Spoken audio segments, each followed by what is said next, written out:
Hello and welcome to the DJ Force 10 in Conversation podcast edition 102. Yes, 102. And what a guest I have for you this episode. I have none other than the legendary singer, songwriter, performer, actor, etc. Midge Ure. Which is amazing, because like I say in the podcast, I never thought I would be speaking to someone like Midge Ure. This man, if you've not heard of him or if you're not familiar with his work, he is responsible for some of the biggest songs. Vienna, Do They Know It's Christmas, as it is this time of year, and just loads of us. We heard about it in the interview. We talk about a lot of stuff in there, but it's quite amazing, the journey he's on. He's just released a new retrospective album called Soundtrack, which kind of covers from 1978 to 2019, and just a selection of tracks that he has written and performed on. And there's a couple of covers on there as well. And it's an amazing album. It's a double CD, DVD, and I've had it on in the car quite constantly, really, because there's tracks on there that you know I just didn't realise he was part of, or if he had written or anything like that, or something that he had like covered or anything like that previously. But we chat about that all in the conversation, and it's gone down as one of my favourite interviews, which is kind of cool.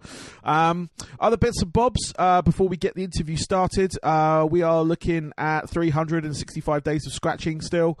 I'm still doing that. I'm on 341, I think it is, as of today. I've still got to record my one for today, so you'll probably see that, and probably a couple of others depending on when this is released. I just want to give a shout out to another podcast that's just started. It's a few episodes in. It's called the Bloody Vegans Podcast. It is a podcast, as you probably gathered from the title, about veganism in all its kind of angles and presentations. So you've got sort of general casual vegan type people interviewed on there, and they talk about why they've chosen the plant-based life and how that's affecting them and their family, or how they cook for their young children and stuff like that, which is really cool. But also it goes into more of the activism side of it, so more about animal welfare, environmental sort of side of things with that, but do check it out. It is a fascinating listen. I'm not vegan myself. I was vegetarian for a long time, and I do try and have more sort of plant-based meals and things like that, but I just found the views and the conversation really good, and it's set up by James Moore, who I work with, and do check them out, and see if you like it or not, and that'll be awesome. But apart from that, I think I'm going to kick into the interview. I don't think we've got anything else left to say. Next couple of interviews I've got coming up are on the sort of heavier side of things. So sort of like venturing back into the metal side of things after venturing into this pop, rock, prog, classic side of things that I've been doing in previous episodes. But I hope you enjoy this as much as I did. We overcame a lot of technical issues to get this done, which may be apparent in the start of this interview. I don't know how I come across, but it felt really tense. But I'm going to stop rambling now. I'm going to let you get to it. Ladies and gentlemen, this is Midge Ure. Enjoy.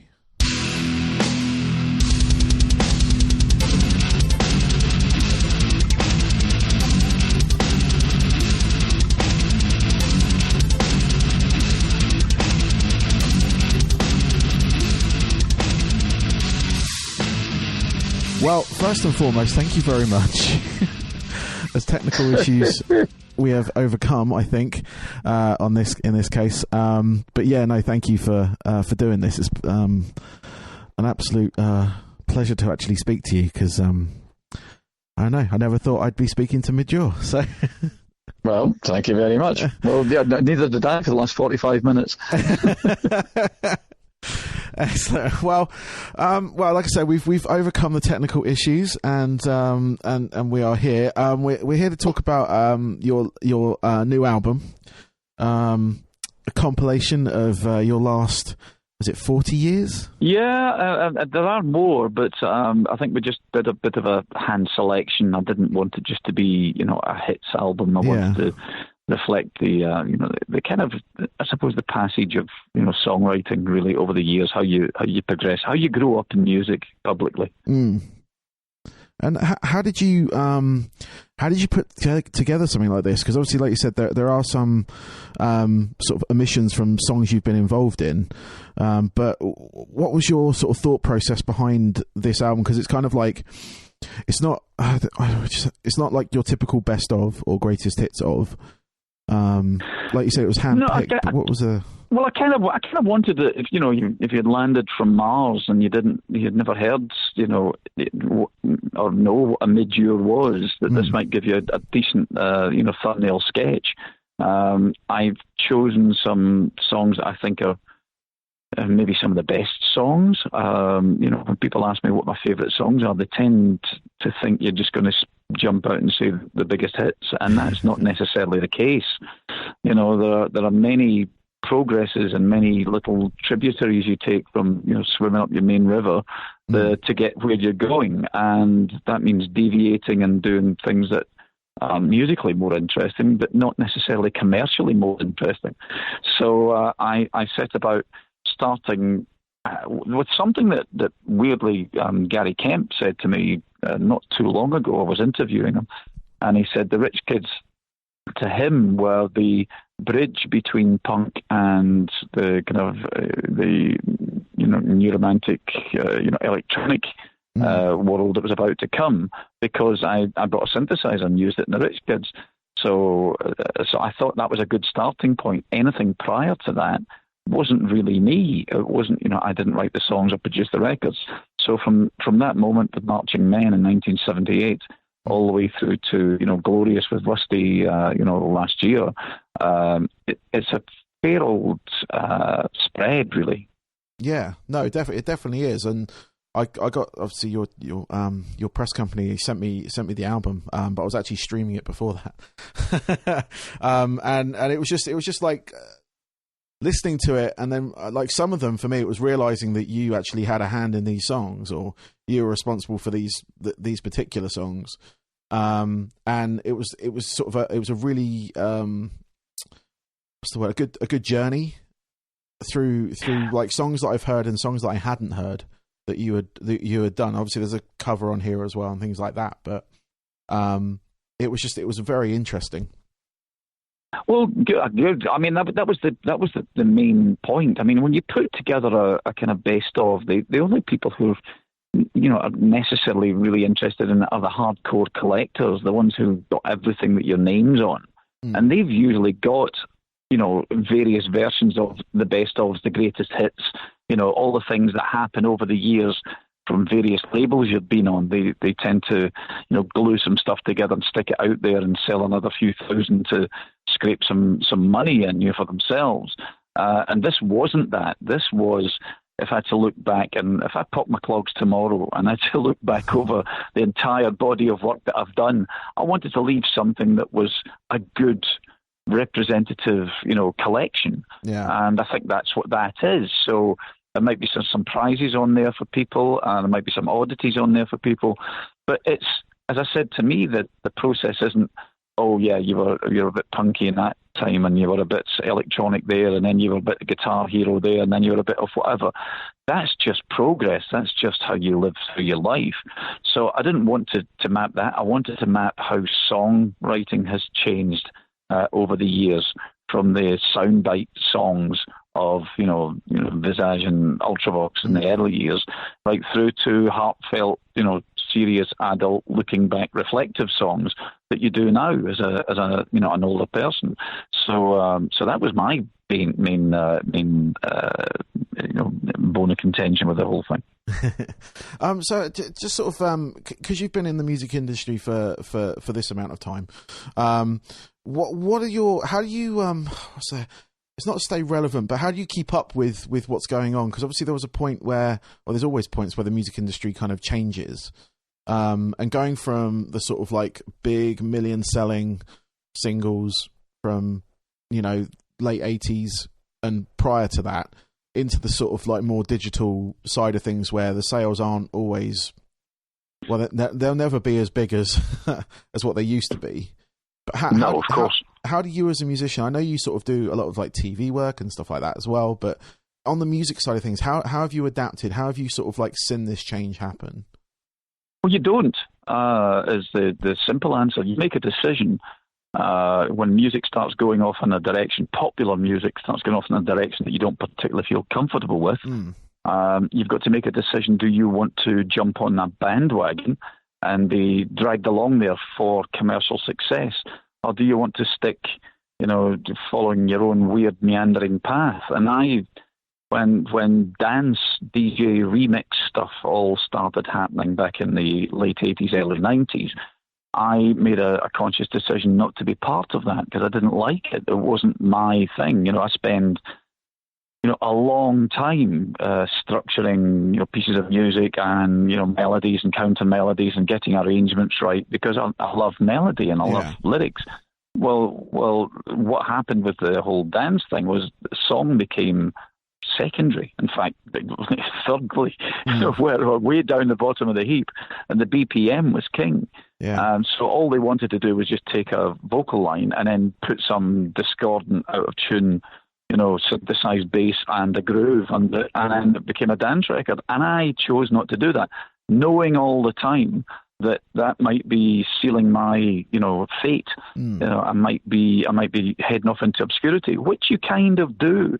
But a lot of the songs that I wrote during those obscure years are on the soundtrack record because it's all part of my progress, not my progress through, the history of commercial music, but my progress through my life.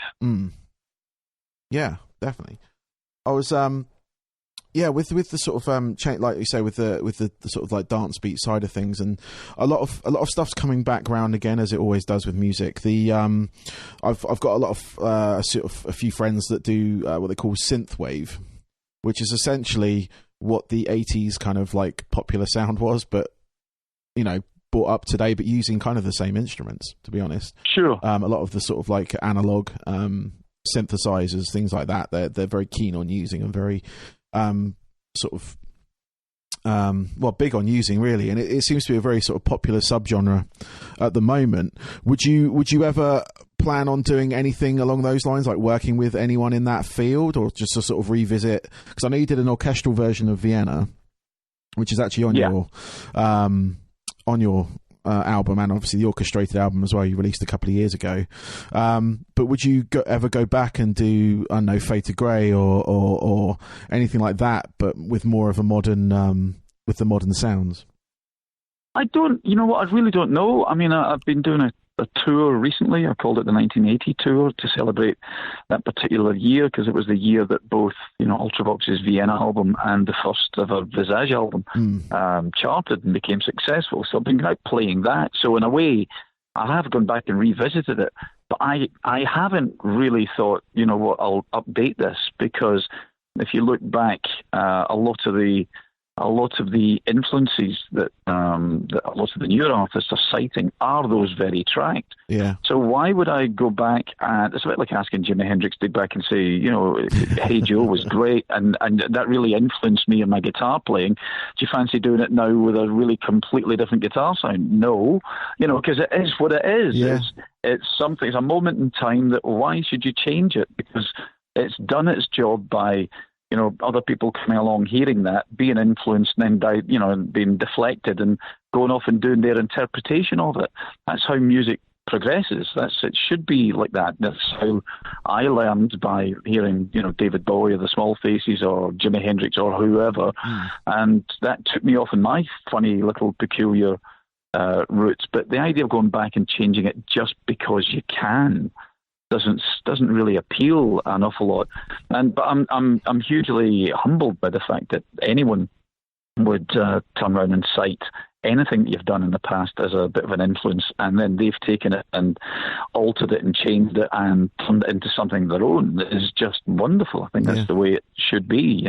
Yeah, no, definitely, and like I said, with my sort of friends that I have in this sort of field of music, that the '80s was very influential for them across the board. Well, if you think about it, it wasn't just you're talking about the equipment there. It wasn't just about the analog synthesizer and whatever. It was about the naivety of it all. Yeah. The punk ethos was still alive and kicking when the electronic revolution came along, because it was the same thing. Instead of picking up a guitar that you didn't know how to play and putting a band together, you picked up a synthesizer you didn't know how to play, and you experimented. No. But it was at a time when there seemed to be enough space to experiment. You could try things. You could make records in your bedroom for the first time ever. That whole attitude was, it was paramount to, what came out at the time. So you can try and recreate the sounds, and you can try and recreate that type of music or be influenced by it, but you can't put your head back where the world was at that moment in time. The technical revolution, the end of the punk era. Records were selling well, independent labels, all of that stuff all happened at the same time. So you can't go back as much as you'd like to and say, well, we can recreate that or we can do that again. Things move on at different rates. So you have to wait until the moment is right, or be in the middle of it all when it happens and think, okay, here's my moment, and go off and do something interesting. Yeah. Cool. No, it was one of those things where I'm nearly 40 myself, so I sort of grew up during the 80s period, and the music then was very, looking back on it now, was very experimental. Like at the time, coming out of that decade, a lot of people were like, "What the heck was that? Let's not do that again," kind of thing.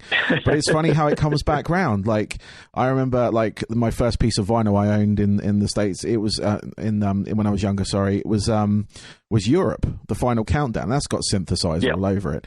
But it was just things like that. And now how that sort of like comes back round, and that song is now like, I mean, I DJ rock clubs and stuff, so that song is now cool for people to dance along to and sing along to, whereas back then it kind of got annoying for people. So of course, but you've got to also remember that back in the 80s when the technical revolution happened, the synthesizers were still seen as a novelty. Yeah. And as you quite rightly pointed out, they're everywhere now. They might not be as blatantly distant and cold and mid-European as they used to be, but they are everywhere. It's a standard instrument now, and something like Final Countdown, the whole entire riff is a synthesizer riff. Yeah, exactly. And I had a similar experience in my musical career as well. I was in a metal band for about 10 years, and but I was quite an anomaly in the metal band. I was a scratch DJ, which which at the time there was a movement going on called nu metal, which had sort of hip hop elements in the sort of like heavy metal side of things, but I was always like at that point looked at with a point of like contention as in DJ in the band, and a lot of people like would kind of like not like, especially like metal purists. But over time that became a bit more normal. There was a few sort of big bands that came out of that. A couple of them still around today, still doing the same thing, and I'm still scratching away, not for a band but for myself. But it having that kind of like anomaly, and then having like someone look back and actually go, yeah, actually it's something that now we can appreciate. Whereas at the time, a lot of people, like I'm guessing back in the 80s when that synthesizer came in, because it wasn't a fully natural instrument, you probably had a lot of people sort of looking at it like, that's not a guitar, that's not drums, that's not bass. Well, no different from prior to me joining Ultravox. Ultravox used a violin and during the punk period, and that was really frowned upon. Ultravox were just a bunch of musicians who used whatever was at the fingertips, and electronics were a major part of that, as was, you listen to the track Vienna, it's synthesizer, it's piano, it's electronic drums, and it's a violin. It's such an odd combination of things. So it's not been tied to one particular genre or sound or whatever. that enables you to experiment. We used to go to the studio and do a B-side, and we'd just walk in and use whatever was in the studio and create something out of that, and that was a bit of fun for us. But it's a classic example of experimentation. Yeah. No, and I'm hoping that sort of comes back, obviously, with these there's obviously always new stuff, and a lot more people have access to do things in their bedrooms for what of another room, and it's a lot more accessible now. There's a lot more like software out there that can do whatever you need it to do, or record whatever you need it to record, and it's in your palm of your hands or it's on your laptop. Whereas, I mean, when obviously you went through the music industry at an early age, I learned sound recording at an early age. I was using reel-to-reels. I was using very primitive sort of music technology recording equipment on an Atari, and things like that. So, like, I have an appreciation for what we have now, like what I've got in front of me on my computer here, and how I'm recording this is light years ahead of what I was using when I was a kid. Oh, absolutely, absolutely. I mean, it's the 35th anniversary of the Band-Aid record, and when I point out to people that when all the artists turned up to add their part to the record, they'd never heard it because there was no way of playing it to them. Yeah. Because it was pre-internet, it was pre-MP3. You couldn't. These days, you just email someone a track and they can hear it, they can learn the song. So they all turned up at the studio cold because that's the only way they could do it. Yeah. And that was only 35 years ago. So, yeah, the world has changed beyond recognition when it comes to technology. It has indeed. I've got a couple of questions that were sent to me from one of my my wife's work colleagues. His name's Paul.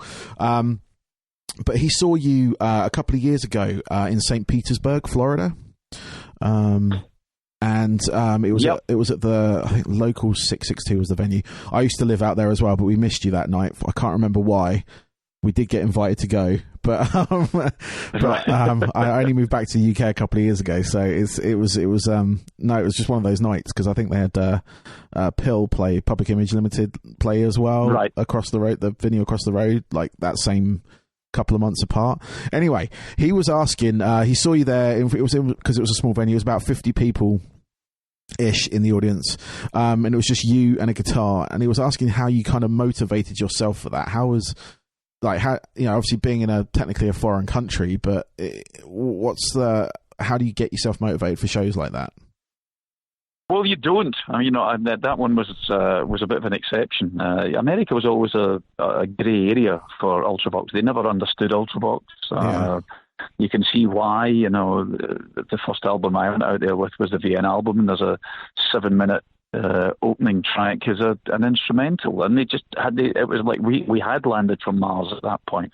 So it took America a long time to catch up with anything that was going on, by which point they'd missed us completely. So touring around America, that tour that your friend saw, it was a bit hit and miss. I had been speaking at LIPA, the Liverpool Institute of Performing Arts, doing a masterclass at LIPA, and all these kids were asking about, multi-album deals and world tours and all of this stuff, and I was telling them about all of that, what it all does, and what it was like. And then it struck me at that moment in time that maybe no one in the room, maybe a couple of hundred kids there, or maybe no one in the room would ever experience it, because it's kind of now only the very tip of the iceberg that gets to do that type of touring and sell that quantity of records anymore, as we said earlier. Record sales will never be like that again, except for a handful of people. And I thought about this long and hard, and I set about going out to America totally on my own, booking the gigs, making my own way from venue to venue, no crew, no tour manager, nothing, just a camera and an acoustic guitar. And I did 6 weeks, coast to coast and back again, around America. And the one in St. Pete's was the worst one that I'd done, worst attended, for whatever reason. But it was a hell of an experience, and I wanted to document this and then show young musicians that, if you are capable of doing this, because this is what you're going to expect or can expect, or even worse, because I'm a reasonably established artist. I don't have to do this, but I did it. And it kind of separates the men from the boys in not a sexual way, but in a musical way. Yeah. If you're not prepared to walk out there in front of 50 people with an acoustic guitar, when everything you've ever done has been in the studio with synthesizers and orchestras and whatever, and you can't do it, you're not destined for this industry. Yeah. Certainly the way it is right now. So, yeah, there was a reason for doing that too. In fact, I'm about to go and do the same thing again in January. I'm doing a month around America, doing smaller venues, talking to the audience, taking questions, talking about songwriting and doing all of that. So I'm quite happy. I'm quite a flexible character. It doesn't bother me whether I'm on stage with my full band or I'm on stage with a full orchestra or I'm in front of 100,000 people or 100 people. It's all the same process to me. Yeah, no, that's really cool. That's the sort of whenever I sort of get approached by any kind of, or meet any young musicians and they ask me, especially in the metal scene, what to sort of expect and stuff, because I say limited success where I was, but I always tell them you've got to go out, you've got to play shows. Like, you've got to take what you've done in the studio, translate it into a live experience for them, but you've got to expect to play in front of next to no one, but also give that level the same show. Absolutely, and you have to. If you haven't written anything that's flexible, you're not writing anything. If you can only do it in one format, it's not really a song, is it? It's not really a piece of music. You should be able to take a decent song or any record you've made and strip it bare and play it on a guitar or a piano or an accordion or whatever, and still get something out of it that transfers, a story, a message, a feeling to someone else. Yeah. Otherwise, you're just dependent on technology. You're dependent on the periphery to get you through, and that's the wrong way around. It's putting the cart before the horse. Yeah, no, I think definitely, and I think you just answered one of the other questions that Paul had. He said he saw you on the Vienna Visage tour, the Cliffs Pavilion in Southend. He said he was really pleased to see the pleasure on your face from the audience reaction, especially to The Voice. And he was just asking, he assumes you love doing tours like this just for the love of touring and not so much the money side of it. So I think you just answered that. So that's pretty cool on that front. Obviously, unless you've got anything to add to that, but you know what? It's interesting. Touring. I played live long before I was allowed anywhere near a studio. And I played live for a long time before I was allowed anywhere near a studio where I could do what I wanted as opposed to what someone else wanted. So I choose to go out and do this stuff. If you saw the 1980 tour, which is where we did the Vienna and the first Visage album live, you'll see that all the money generated went on stage. It was a fantastic production. It was a silent stage. We spent months prepping it all. We spent months doing keyboard splits and getting the sounds right, and sub-mixing and all of that stuff, so that there was an unsullied sound coming out of the PA system, a bit like as close as you could get to getting an audience to come into a control room in a recording studio and hear everything through the monitors.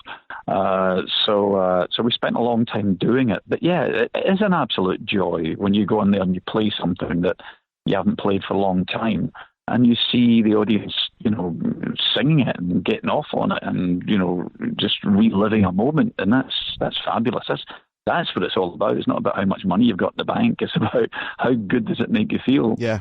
No, exactly, and that's what I tell people as well, because I didn't make any money from this, so it was not to be the sort of like the jilted musician. I was quite happy for what we did, but we didn't make any money out of it as that sort of genre isn't.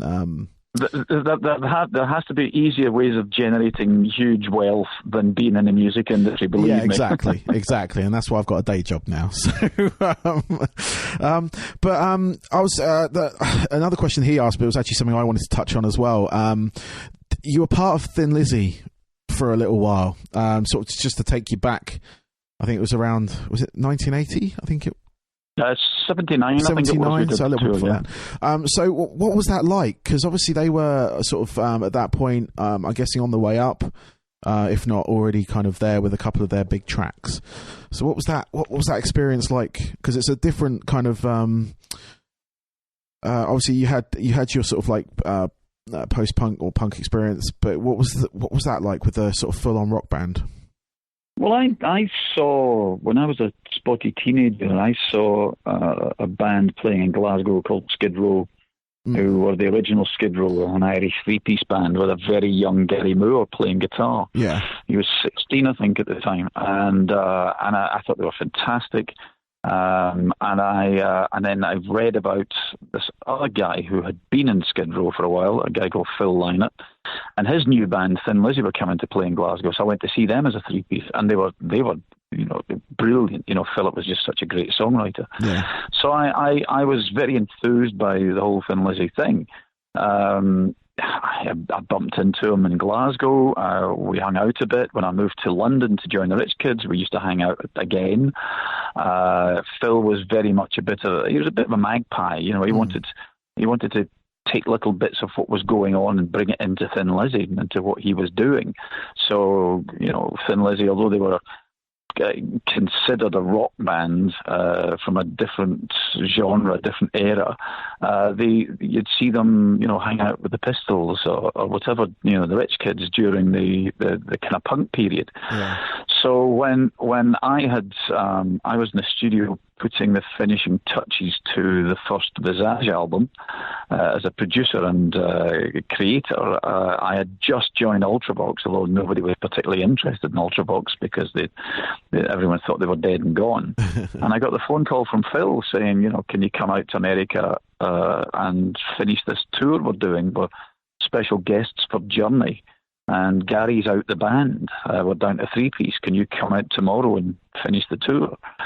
So I did. I went out. I did that tour. I did the Japan tour. I did an Irish tour with them while they were looking for a permanent guitarist, a permanent replacement. And it was fantastic. So all the way during that period, I'd be playing Phil and the guys, bits of music that I was writing at the time with Ultravox, and very enthused about getting back and doing that. I'd play them bits of magazine or bits of, bits of craft work or whatever I was listening to. Yeah. And of course, Philip sucked all this up, and he wanted to incorporate that, and certainly partly what Thin Lizzy were doing, although it was a bit redundant in Thin Lizzy, but certainly in his solo material. Hence, we ended up writing a track called Yellow Pearl together, which is a very electronic track. It ended up being used as the Top of the Pops theme for a few years. That's how it works. I think in the industry, you meet like-minded people. Yeah. And Philip was a very creative character.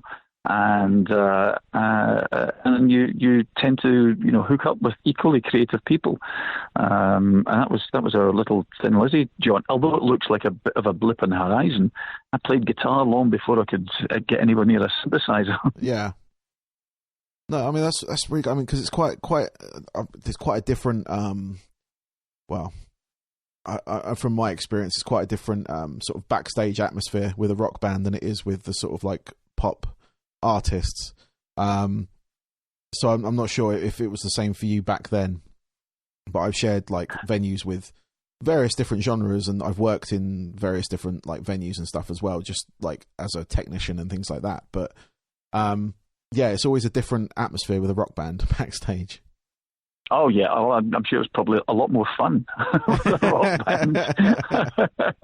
They have more scope to get up to stuff, Yeah, no, definitely. I mean, the pop artists tend to be a bit more private, I think is the word. They don't like to be bothered so much, whereas the rock bands are very social, very, just wanting to talk and have a good time. Generally around everyone, they'll talk with the technicians, they'll talk with the stage crew. Well, there was lots of that with Thin Lizzy. Yeah. Oh yeah. Oh god, yeah. Those guys knew how to enjoy themselves. Yeah, it was fun. Excellent. So this current tour you're on, what's the obviously with this out, you're touring this album, the soundtrack album. Is it just like a selection of these songs that you're playing at the moment, or have you changed it since the orchestrated album, for instance? Well, no, I mean, I'm not really touring this as an album. I mean, when I go to America in January, when I do this thing I've called Songs, Questions and Answers, where there are just two musicians on stage. I've got a multi-instrumentalist keyboard player with me as well, and it's going to be very open. So that's kind of opened up to anything that's on that album. You know, people ask questions or, you know, bring up specific songs, and if I can remember the song, we'll play it. So it's very informal and very, very loose and very scary, I have to say. Yeah, I can imagine. So I think the format is we'll go on and play a couple of songs just to get us, you know, up and running, and then we kind of open it up to either written questions or questions from the audience at that moment in time. And every night will be different. You know, people will bring up different things, or they'll bring up different songs that mean something to them, or they'll ask specific questions that will lead you to a different piece of music.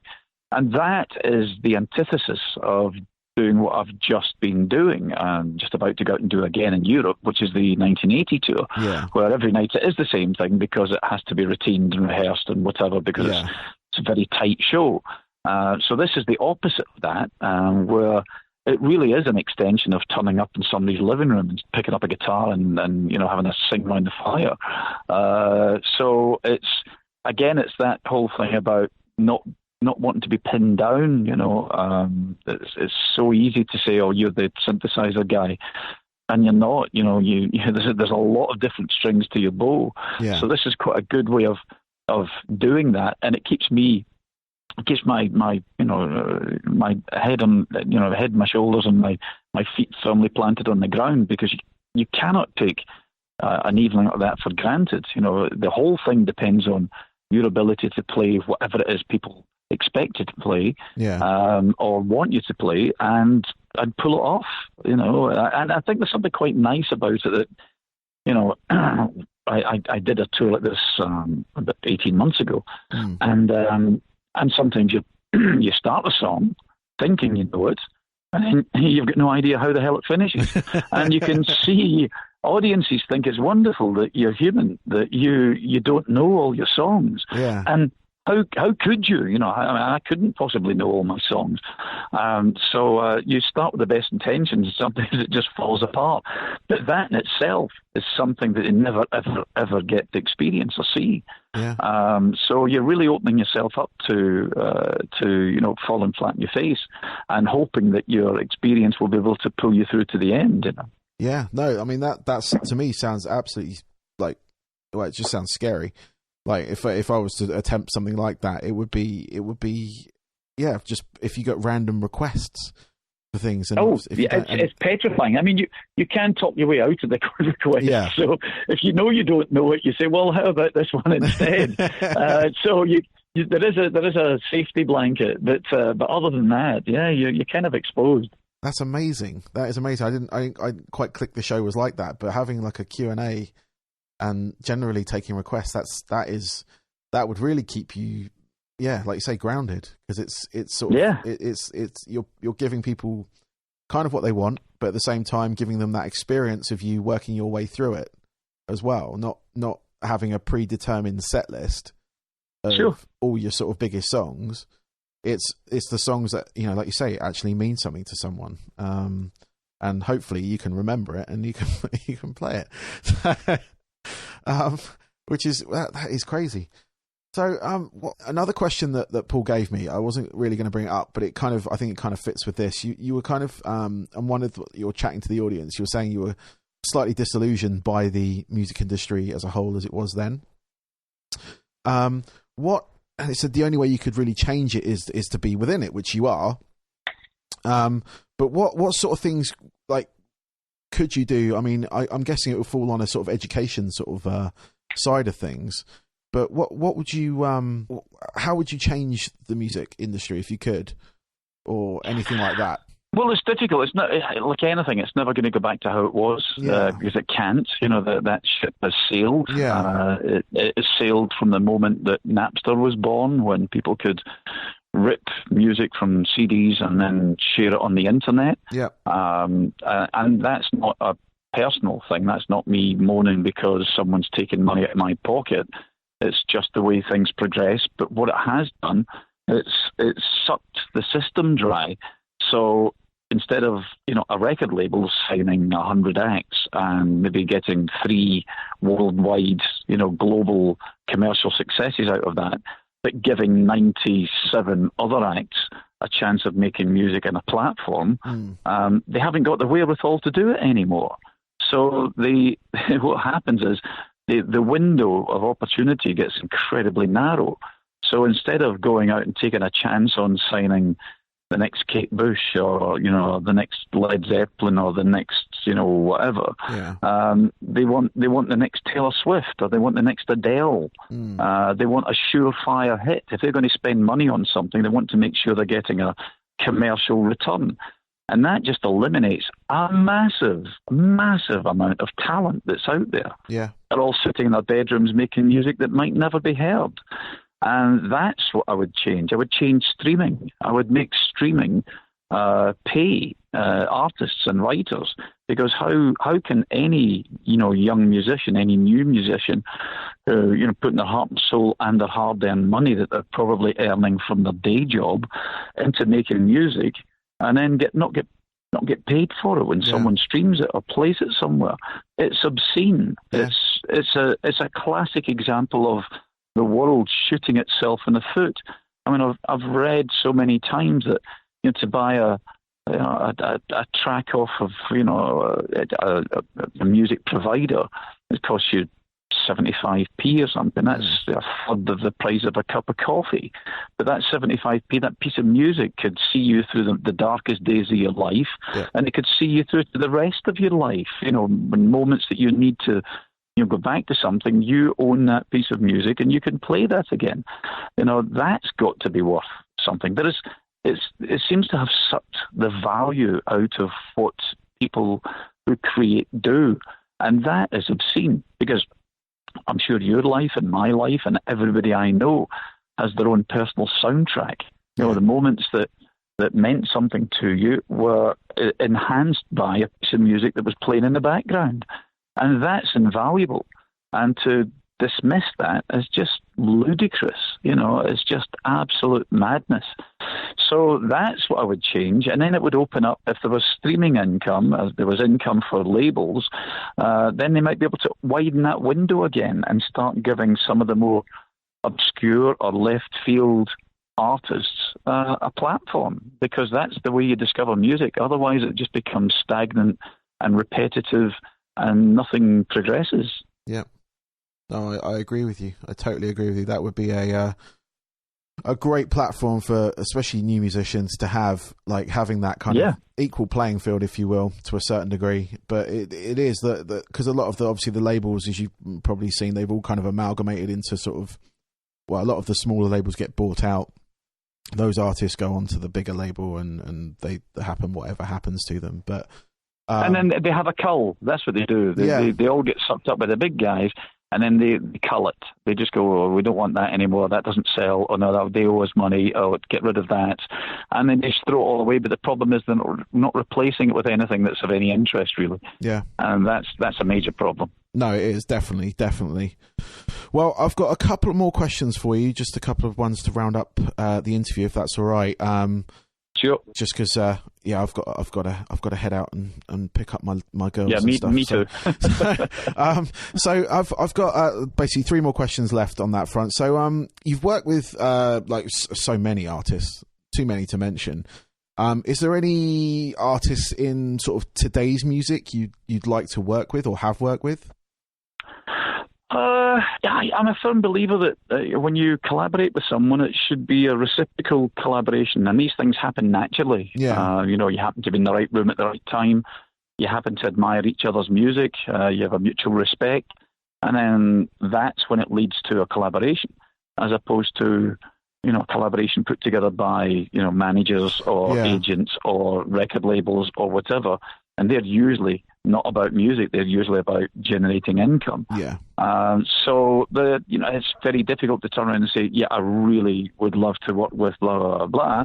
And there are some obvious people that I've mentioned over the years, like Sigur Rós from, Iceland. I think they're great kind of soundtrack, textural music guys.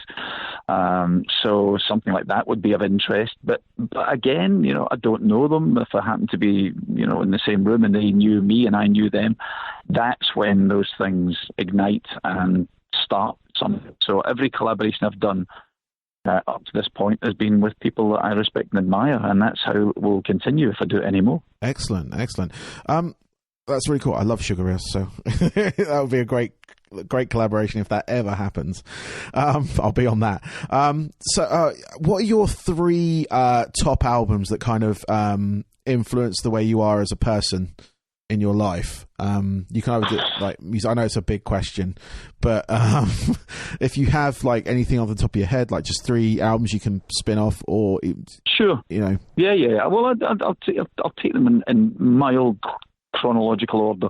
As a spotty, aspiring guitar player, I suppose it would have been during the British blues boom in the '60s. I would have listened to, John Mayall's Blues Breakers. With either Peter Green or Eric Clapton, because that's how you learned how to play guitar, by emulating those guys. So it would have been maybe a Hard Road, I think, maybe with Peter Green. The David Bowie Ziggy Stardust album, which I still think is maybe one of my all-time favourite albums ever, with the brilliant Mick Ronson playing guitar and piano. And I'll say Kraftwerk's Trans-Europe Express, and they're all fairly diverse, but again it shows you the breadth of music influence. You hear something you like, it doesn't really matter whether it's labelled heavy metal or whether it's labelled jazz or whether it's labelled soul. You can still like it. The only thing that stops you from liking it is your mate. Yes. So can't play it in the car with them in there. So that's exactly it. Yeah. Excellent. No, those are 3 fantastic albums. I love the Ziggy Stardust and Kraftwerk as well. I love my electronic side of music. So the grandfathers of that, if you will. There's absolutely fantastic. And I will check out John Mayall's Blues Breakers. I mean, I obviously I know of Eric Clapton. He's quite a big musician within my family. Like, people own records, and my grandparents lived next to him for many years. So he's sort of a family connection there on that front. But awesome albums, excellent. So finally, last question: what are your hobbies away from music? So when you're not writing, performing, anything like that, what do you do to just as a hobby? Well, I don't really have a hobby. Music was my hobby, and it turned into my livelihood. And just about everything I do stems from music. So, photography was something, but that's something I use associated with music. Direct videos and do all of that stuff. Graphics, architecture, all of that stuff I put into stage designs. I don't just go and hire whoever the cool guy is to come and do it. I tend to do a lot of this stuff, initially on my own, and then find the right people to help me execute the ideas. So there's nothing really that I do outside. The only thing I do totally away from music is I cook, or I used to. I did Celebrity MasterChef, and it knocked it out of me, the desire to do it. So, but I that's one thing that I do that's got nothing to do with music, but it's equally creative. Yeah, no, I love to cook. It's one of my things of it's just like another creative space for me. It's a different mindset. You get a different mindset when you're doing it. It's a different type of panic. Yeah, exactly. I try and I have music on in the background. I usually have like a jazz or something going on in the background to kind of occupy my sort of scatty part of my brain while I'm trying to cook. So cause it helps me concentrate. So that's great. And I didn't know you were on Celebrity MasterChef. So that was that's amazing. I know it may have beaten it out of you, but it was. Well, when you turn something you enjoy into competition, you cease to enjoy it. Yeah, that's very true. Again, yeah, that is it. So, yeah, Midge, thank you very much for your time and answering my questions and all that kind of stuff. Good luck with your forthcoming tours. And, thank you. I hope to see you on one of those dates. I'm going to try and bring my wife along as well, and yeah, we'll come along and watch. But yeah, cool. Thank you very much. No problem at all. I'm glad we managed to hook up, yes, despite the technology. Yes, we beat the technology because everything is recorded and everything like that. I'm going to hit save in a minute and make sure it's all good. But yes, no, thank you very much, Midge, and have a good rest of your day. Cheers. Thanks very much. Thank you. Bye-bye. Okay, bye.